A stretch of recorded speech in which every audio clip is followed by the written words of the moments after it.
Bonjour à tous, je vous invite à vous abonner à cette chaîne, à aimer, à partager, à commenter ces vidéos, c'est très important. C'est une manière de nous soutenir. Merci à vous tous. Oui, je fais un don à la Fondation pour l'école. Un enseignement de qualité est possible. La Fondation pour l'école reconnue d'utilité publique agit pour le renouveau éducatif au service des familles. Grâce à vous, nous soutenons la création et le développement des écoles indépendantes. Nous aidons au quotidien les acteurs de la liberté scolaire. Faites un don sur fondationpourlécole.org. Et on reste avec SOS Chrétien d'Orient parce que nous sommes avec Charles Demeyer tout de suite. Bonjour Charles Demeyer.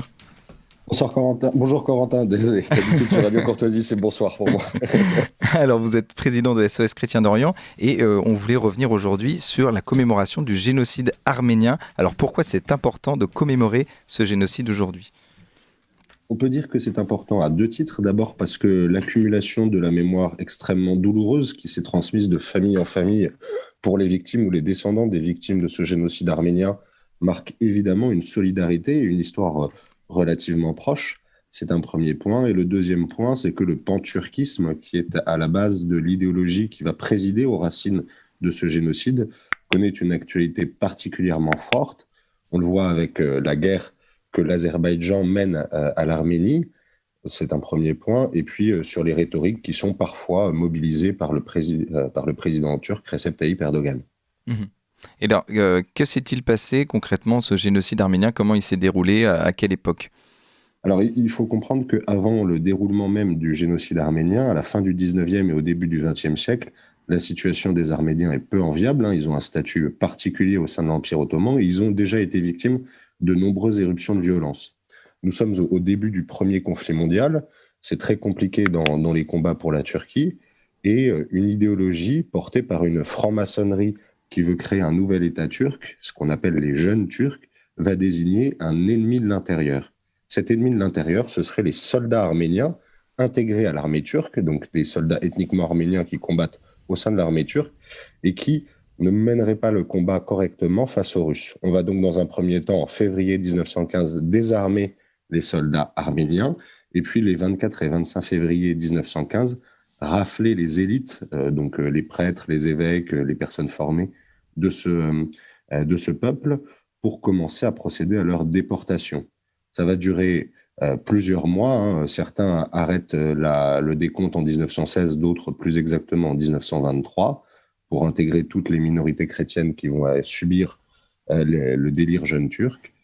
Et cela va produire une sorte d'exode terrible. Et sur ce chemin de l'exode, la mentalité barbare des jeunes Turcs va s'exprimer. Cette mentalité barbare, ce sont des viols, des familles désunies, des gens qu'on envoie mourir de soif dans les déserts syriens, des familles qu'on éclate.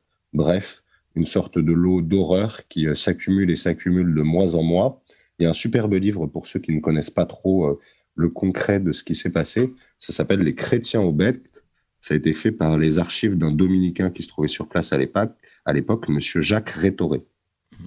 Et alors aujourd'hui, donc c'était hier, c'était donc la commémoration de ce génocide arménien. Et pourquoi ce génocide est autant tabou ? Pourquoi on n'en parle pas ?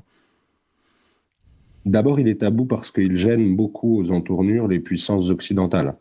Pour les unes, comme l'Allemagne, elles sont accusées d'avoir laissé passer ce génocide, alors même que les Allemands connaissaient depuis longtemps le projet jeune turc. C'est un premier point. Le deuxième point, c'est que, évidemment, les puissances occidentales, qui à ce moment-là sont au milieu de la Première Guerre mondiale, ont eu beau protester contre ce qui se passait et ce qui était en train de se dérouler. On parle tout de suite, Aristide Briand parle de loi d'extermination.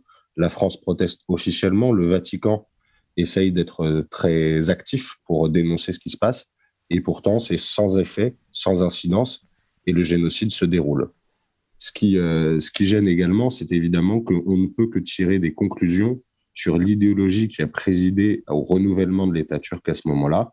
L'État turc, nouveau, moderne, s'est construit sur l'éviction, l'évacuation, le génocide des chrétiens.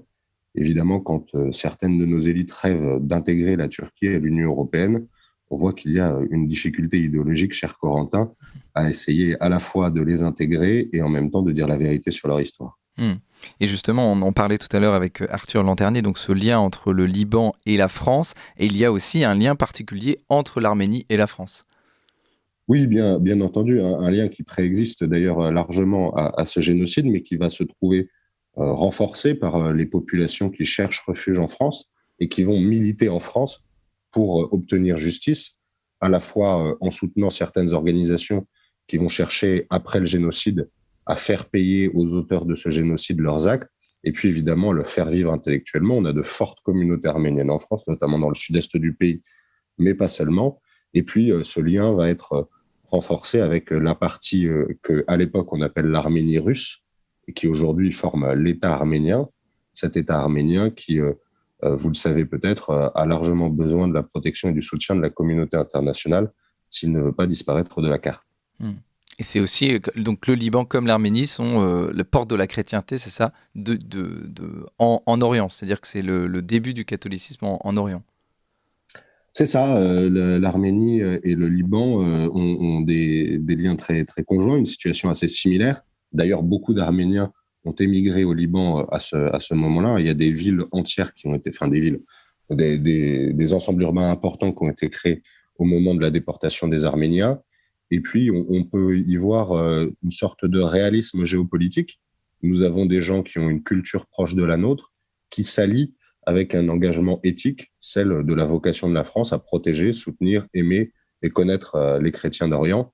Ça a été notre tradition depuis Saint-Louis, reprise par ailleurs par la Troisième République, et ça continue à être le cas aujourd'hui. C'est donc un engagement constant de la France auquel on ne peut pas se dérober.